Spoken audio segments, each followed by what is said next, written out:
Well, I gotta say this, bro.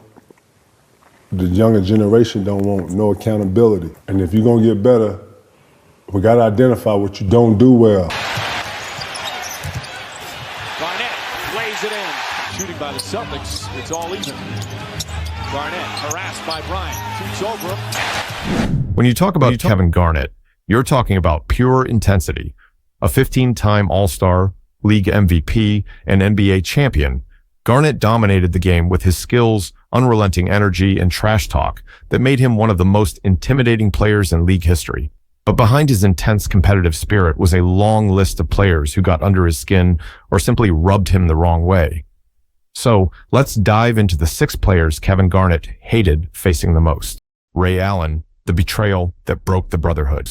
A story that transformed a championship brotherhood into a bitter feud that lingered for years. Ray's legacy as one of the greatest shooters in NBA history was only strengthened during his time as part of the Boston Celtics' Big Three, alongside Garnett and Paul Pierce. Together, they were more than just teammates. They were brothers in arms, returning Boston to basketball glory with their iconic title run in 2008. That championship wasn't just about talent, it was about sacrifice. Garnett, Pierce, and Allen each gave up parts of their individual games to form a team-first identity, replete with suffocating defense and unrelenting intensity. Allen was often the calm assassin, a deadly sniper who seemed to hit clutch shot after clutch shot, while Garnett and Pierce added intensity and leadership. Garnett, in particular, admired Ray's work ethic, calling him committed and focused. But what started as a bond built on success and mutual respect ultimately crumbled under the weight of decisions that Garnett would interpret as a betrayal too deep to forgive. And long before his days in Boston, Ray Allen had already established himself as one of the NBA's premier guards. Drafted 5th overall in 1996, Allen entered the league with a silky jump shot and a work ethic that was virtually unmatched. His days in Milwaukee and later in Seattle were defined by scoring explosions, all-star nods, and an obsession with perfecting his craft. By the time he arrived in Boston in 2007 as part of a blockbuster trade, Allen was ready to transition from being a franchise cornerstone to a piece of a larger puzzle. It wasn't always easy. Joining Garnett and Pierce meant making sacrifices, something Allen, a star in his own right, took seriously. His ability to adapt to a new role as a primarily off-ball threat and defensive contributor was crucial to the Celtics' dominance that season. Together, the trio created one of the most feared teams in NBA history. Allen's sharpshooting, particularly in clutch situations, became a hallmark of Boston's success. Every time the ball left his hands, you felt like it was going in, Garnett once said. That shared trust and camaraderie carried the team through grueling playoff battles, culminating in the 2008 NBA Finals, where they toppled longtime rivals, the Los Angeles Lakers, to claim the title. And for a time, it seemed like nothing could break the bond between Allen, Garnett, and Pierce. They were more than teammates. They were family. And on the court, their chemistry was undeniable. And off the court, they often spoke about the sacrifices they made to win together. Bonds were formed in their shared battles, in the grind of playoff series, and in the pursuit of something bigger than themselves. We were unstoppable because we were together, Allen reflected in interviews years later. But cracks in the foundation began to show over time. His relationship with Celtics head coach Doc Rivers grew strained as the team leaned toward finding additional minutes for younger players like Avery Bradley. Allen felt marginalized, as if his role in Boston's success was being diminished. Meanwhile, Garnett, deeply invested in the Celtics' culture of loyalty, didn't share the same perspective. For KG, it wasn't just about contracts and playing time, it was about brotherhood. And then, in the summer of 2012, everything changed. After the Celtics offered Allen a 2-year deal to stay, he shocked the basketball world by turning it down to sign with their biggest rival, the Miami Heat. And it wasn't just any rival. This was the Heat led by LeBron James and Wade, a team that had just eliminated the Celtics from the playoffs and was poised to dominate the Eastern Conference for years to come. His move sent shockwaves through the NBA, but no one took it harder than Garnett. For KG, the decision wasn't a basketball move. It was personal. He saw Allen's jump to Miami as an act of betrayal to the family they had built together in Boston. Plainly put, Garnett felt abandoned by someone he considered a brother. "I can't forgive him," Garnett said in an iconic interview with Stephen A. Smith. When Smith remarked on the symbolism of Allen going to the enemy, Garnett's reply was simple and blunt. "You're unquestionably right," and the fallout from his departure was swift and harsh. Garnett publicly stated that he had erased Ray Allen's number from his phone. The two refused to shake hands or acknowledge each other for years. When asked about the feud, Garnett often chose to deflect, but his actions spoke louder than words. Whether it was ignoring Allen during post-game traditions or showing visible disdain when asked about him, Garnett made it clear that the bond they once shared had been severed. For Allen, the decision to sign with Miami wasn't about loyalty. It was about opportunity. He felt undervalued in Boston and believed he had a clear path to success with the Heat, who would go on to win back-to-back titles in 2012 and 2013, with his game-winning three-pointer in Game 6 of the 2013 Finals cementing his place in history. But to Garnett, those achievements only fueled his resentment. In his mind, Allen's championships with Miami came at the expense of the brotherhood they had forged, and the tension between them became one of the NBA's most well-documented feuds, lingering for nearly a decade. And to this day, Allen and Garnett represent two sides of a complex brotherhood, one built on shared glory, fractured by personal choices, and healed by the passage of time. But hold on, everything we have covered about Ray Allen wasn't as intense as it was with this player. In fact, this player was the cornerstone of the Spurs dynasty. Tim Duncan, the silent assassin. Known as the Big Fundamental, his legacy is wrapped in quiet dominance, a consistency so effective that it frustrated opponents to no end. And for 2 decades, Duncan served as the bedrock of the Spurs dynasty, all while maintaining a demeanor that contrasted starkly with the flash and flair many superstars of his era possessed. His calm demeanor, laser focus, and exceptional work ethic became a formula that spanned the length of one of the greatest careers in basketball history. Duncan entered the league as the first overall pick in the 1997 NBA draft, but his journey to superstardom was anything but traditional. Unlike many young players who skipped college for the NBA, his rise was deeply rooted in discipline and patience. Born and raised in the Virgin Islands, Tim initially dreamed of becoming an Olympic swimmer, but when Hurricane Hugo destroyed his training pools, a young Tim transitioned to basketball. He took to the sport with a slow but deliberate learning process, remaining at Wake Forest University for all 4 years, a rarity for a player of his caliber. By the time he joined the NBA, Duncan wasn't just physically prepared, he arrived as a seasoned, polished player with a calm maturity that set him apart from his peers. From the start, Duncan's seamless integration into the Spurs system was obvious.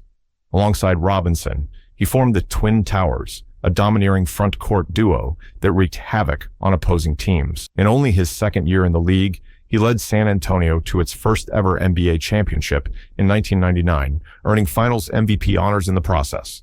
And for Duncan, basketball was never about the accolades or the spotlight. It was about fundamental perfection and the pursuit of excellence. He built his career on simple but unguardable moves, the bank shot, the hook shot, and his relentless defensive presence. He frustrated opponents not just with his skill, but with his unreadable composure. Opponents often tried to get into Duncan's head, but nothing ever worked.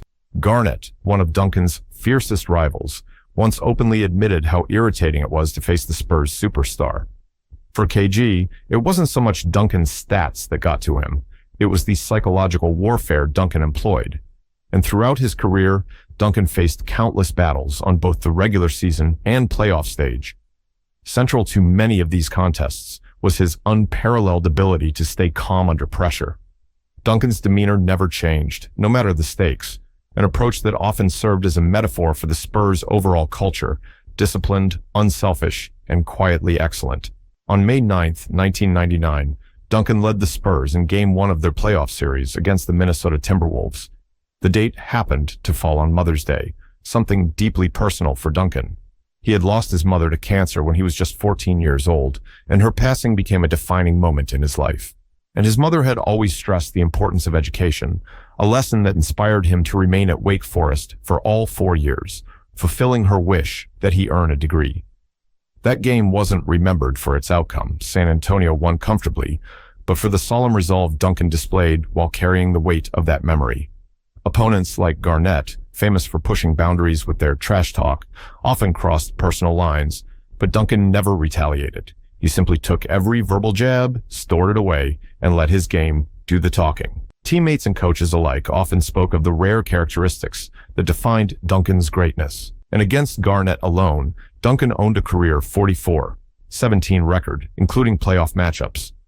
In those games, he averaged just under 20 points and over 11 rebounds, a testament to his ability to deliver consistently in high-pressure matchups. Garnett, for all his fire and passion, found himself acknowledging Duncan's dominance. Time and again, Duncan served as a benchmark for others to measure themselves against, a player who needed neither the spotlight nor validation to assert his greatness.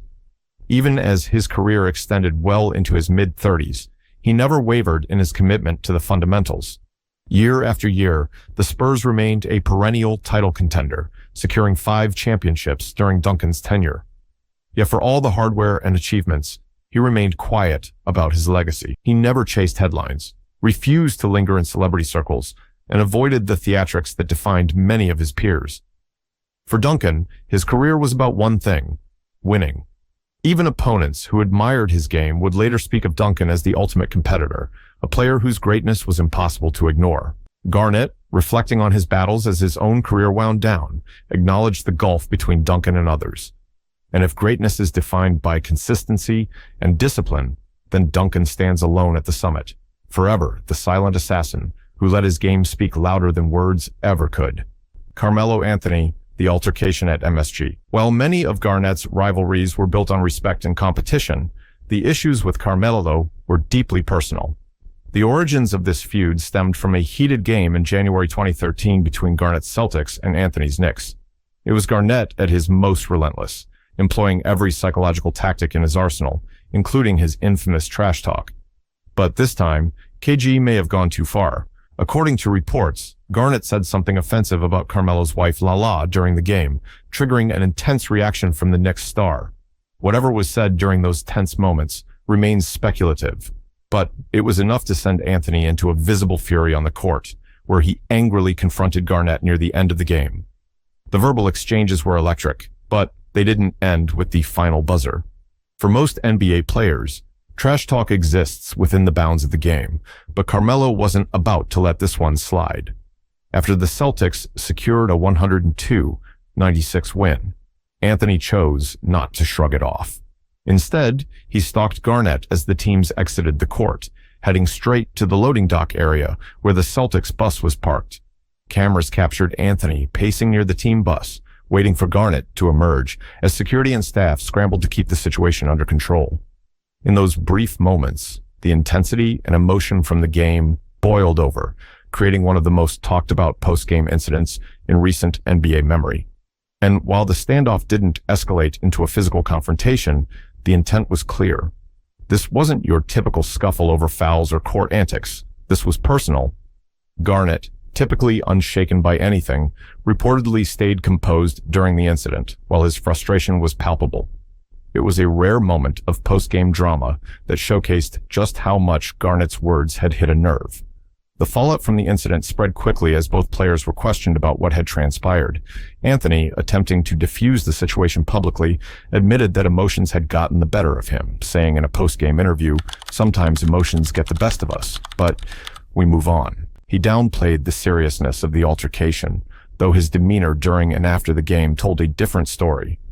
Garnett, on the other hand, addressed the controversy as only he could. While Anthony could usually brush off trash talk, this time was different, and it was clear that Garnett's remarks had hit a deeply personal sore spot. For fans, the incident added an intriguing layer to their NBA storylines, as every future matchup between the two felt like an extension of that night at Madison Square Garden, a grudge match simmering beneath the surface. Touch. And while the players themselves avoided reigniting the drama publicly, the dynamic between them had clearly shifted. What had once been a relationship defined by competitive respect had turned into something more personal, more volatile. Whenever the Celtics and Knicks clashed, the underlying tension between Garnett and Anthony became a subplot, with commentators and fans eagerly watching their body language, interactions, and intensity on the court. And even as the years passed, the incident remained a defining moment in their careers, something neither seemed able to fully shake. For Garnett, the altercation with Anthony was just another chapter in a career filled with fiery rivalries and psychological battles. His reputation as one of the game's most fearless trash talkers often overshadowed just how calculated his approach could be. Garnett didn't just talk for the sake of talking, he studied his opponents, learning what would get under their skin. And that altercation revealed a different side of a player known more for his scoring than his temper. It was a moment of humanity, flawed, emotional, and raw. And for Garnett and Anthony, it cemented a rivalry that would always carry the weight of that night. While Garnett never apologized and Anthony chose the high road in moving forward, the incident remains one of the defining chapters in both their careers. Proof that the NBA isn't just about the game, but about the complexities of the players who play it. Udonis Haslem, the Heat enforcer. The Miami native didn't enter the league with the fanfare of a lottery pick or the reputation of a college superstar. Instead, he had to claw his way into the NBA, embodying grit and perseverance from the start. After going undrafted in 2002, Haslem had to take the hard road to make his dream a reality. He spent a year playing overseas in France before finally earning an opportunity to join the Miami Heat in 2003. From the beginning, Haslem made it clear that he was willing to do whatever it took to help his team win. That mentality, one of sacrifice, toughness, and relentless effort, quickly became his trademark and set the stage for his rivalry with Kevin Garnett. Unlike flashier stars, Haslem embraced the role of an enforcer, a job that meant battling the league's top players night in and night out, making them uncomfortable and standing up for his teammates. It was that attitude and his physicality that put him directly at odds with Garnett, one of the most intense and vocal players in the league. And for KG, who thrived on outworking and intimidating his opponents, Haslem presented a unique challenge. The Miami Heat forward was just as relentless, just as fiery, and completely unwilling to back down. Garnett once admitted that facing Haslem wasn't just physically exhausting, it was mentally taxing because of the unshakable resolve Haslem brought to the court. Haslem didn't care who you were. He'd go at you and wouldn't hold back, Garnett remarked in an interview years later. And one particular chapter of their rivalry stands out as a defining moment in the tension between the two players. During the height of the Miami Heat's Big Three era, when LeBron, Wade, and Chris Bosh were dominating the league, the Heat and the Boston Celtics seemed destined to clash in every postseason. Every game felt personal, and when Garnett and Haslem were on the court together, the rivalry often boiled over into physicality. One game saw multiple instances of what fans might call borderline play, hard fouls, sharp elbows, and plenty of heated words exchanged. In one sequence, Haslem delivered a punishing screen on Garnett, a play that sent KG flying and left him glaring at Haslem for the rest of the game. And for Garnett, who prided himself on being the toughest guy on the court, having to face someone as impenetrable as Haslem was a constant source of frustration. And what set him apart wasn't just his physical toughness, but his spiritual connection to the Miami Heat and the role he played as their enforcer. Haslem wasn't interested in making the highlights or padding his stats. His focus was on protecting his teammates, being a leader, and ensuring that no opponent could impose their will on his team without facing the consequences. That mindset led to some of the league's most memorable confrontations, and his tangles with Garnett stand out among them. Both players were alphas when it came to intensity, and every time they faced off, it felt like an immovable object meeting an unstoppable force. Garnett's trash talk, a weapon he used to disarm countless opponents throughout his career, didn't seem to faze Haslem. In fact, his ability to stare down Garnett's antics and continue to play his game only added fuel to the fire. Both men were fueled by an intense competitive spirit, and neither was willing to concede an inch of ground. And the Heat-Celtics rivalry amplified the animosity between the two players. When Miami formed their Big Three, they became the team to beat, and every matchup against the Celtics carried playoff-level intensity. Haslem's role as Miami's enforcer meant he often found himself directly in the crossfire of confrontations. And one particularly heated playoff game saw both Haslem and Garnett engaged in a series of shoves, stares, and verbal jabs. The tension was palpable, with the referees stepping in several times to prevent outright chaos. Miami ultimately went on to win that series, adding another layer of bitterness to an already simmering rivalry. However, for all the bad blood that seemed to flow between Haslem and Garnett on the court, there was also a shared respect for each other's approach to the game. Both players understood the unique demands of their roles and the mental toughness required to perform them night after night. Haslem later reflected on the battles with Garnett, praising KG as one of the fiercest competitors he'd ever faced. He brought the best out of me, Haslem admitted, acknowledging that their matchups pushed him to dig deeper. And for Garnett, Haslem was more than just an opponent. He was a reminder that for every challenge you throw at someone, they're capable of hitting back even harder. Kendrick Perkins, the Fallen Brotherhood. Kevin Garnett and Kendrick weren't just teammates. They were warriors, side by side, winning an NBA championship with the 2008 Boston Celtics. Their bond was forged through grit, defense, and blood, sweat, and tears shared on the court. They were two players who prided themselves on their toughness, physicality, and the work they put in to make opponents suffer. After all, Perkins was the enforcer, doing the dirty work that allowed Garnett and others to shine. KG often referred to Perkins as family, someone he trusted to have his back in the trenches. But as Perkins' career took him to new teams, something changed, and their once unbreakable bond began to fall apart. And the trouble began when Perkins left Boston and joined the Oklahoma City Thunder after being traded in 2011. Their brotherhood seemed intact at first, but as time went on, distance and competition began to chip away at their relationship. Things took a dramatic turn when Perkins publicly criticized Garnett's leadership style in an interview. Perkins claimed KG's trash talk often crossed the line, describing it as over the top and sometimes disrespectful, even to teammates. This was no small dig for Garnett, who prided himself on his ability to motivate through intensity and passion. And for KG, calling out his leadership was like attacking the core of who he was as a player and a person. Perk was family, so I took that personal, Garnett later admitted, a rare moment of vulnerability from the typically fiery forward. And what followed was a series of tense, uncomfortable matchups when their teams faced off. On the surface, every game seemed like business as usual, two physical players battling in the post. But the underlying tension was unmistakable. They routinely exchanged words, hard fouls, and glares that hinted at a fractured relationship that neither could fully repair. For Perkins, Garnett had become an opponent like any other. And for Garnett, losing Perkins as an ally clearly stung. He wasn't just they were close on and off the court. Perkins often referred to Garnett as a big brother figure who helped him grow as a player and a competitor. Garnett, in turn, valued Perkins' loyalty and willingness to do the thankless jobs, the boxing out, the screens, the intimidation, that made the Celtics such a tough team to play against. Together, they were synonymous with the bruising, defensive identity of that 2008 championship squad. That's what made their falling out so heartbreaking for fans and teammates alike. And still, the sting of their public friction was undeniable. For KG, who placed extreme importance on loyalty, hearing former brothers in arms like Perkins critique his methods publicly felt like betrayal. And one infamous game perfectly symbolized the fallout. During a regular season matchup between Garnett's Brooklyn Nets and Perkins' Thunder, the two met at center court for the opening jump ball. Garnett didn't even look at Perkins, and the icy tension hung in the air like a storm waiting to break. Although there were no fireworks during that game specifically, their body language spoke volumes about just how deeply the divide ran.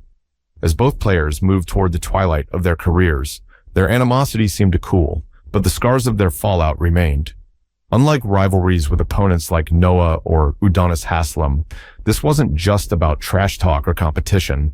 This was personal, a messy breakup between two players who had once shared the deepest loyalty. Garnett held on to hurt feelings longer than most could comprehend, and Perkins seemed to understand this, even if he didn't regret speaking his truth. And in the end, the story of Kevin Garnett and Kendrick Perkins isn't just about a feud. It's about the pain of losing a brother. It's a cautionary tale about how close bonds in the NBA, no matter how strong, can fray when ego, competition, and differing perspectives come into play. Joakim Noah, the young challenger, a player whose energy and passion were cut from a similar cloth. Joakim didn't cross Garnett's radar during his early years in the league, but once he did, it didn't take long for KG to notice. Noah was a throwback to the kind of players Garnett had thrived against, a high-energy big man who played as hard as his body allowed, someone unwilling to back down, even when staring down one of the most intimidating presences in NBA history.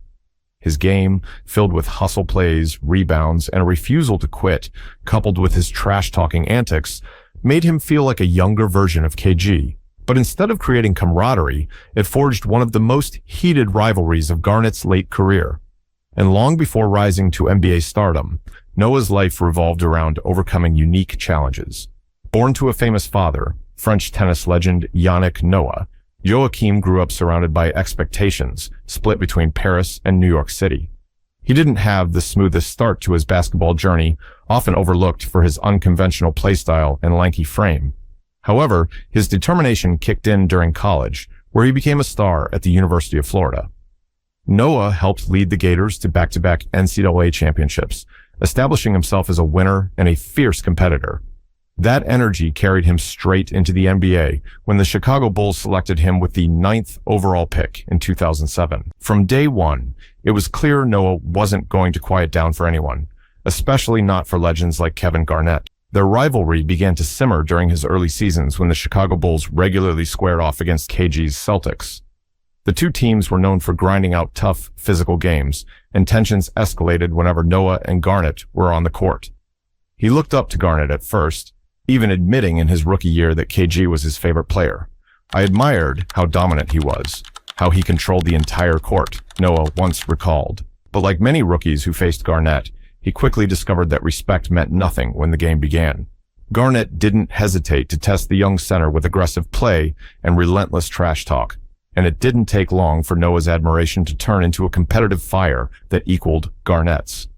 Their battles were as heated as any KG rivalry, marked by constant jawing, shoves, and hard fouls. What made it all the more compelling was how much Noah embraced the chaos Garnett thrived in.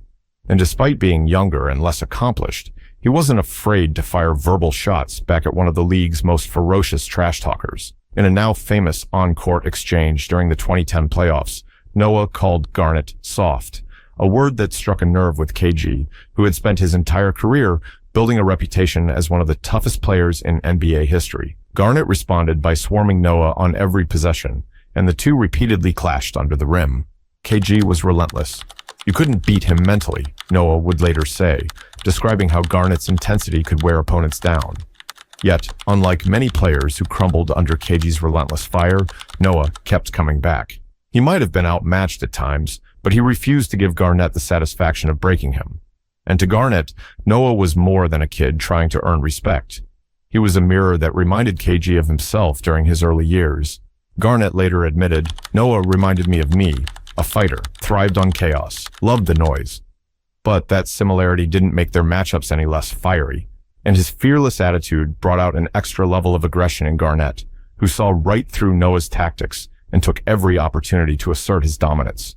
The veteran relished moments where he could test the younger player's resolve, and the two often engaged in physical plays that bordered on crossing the line.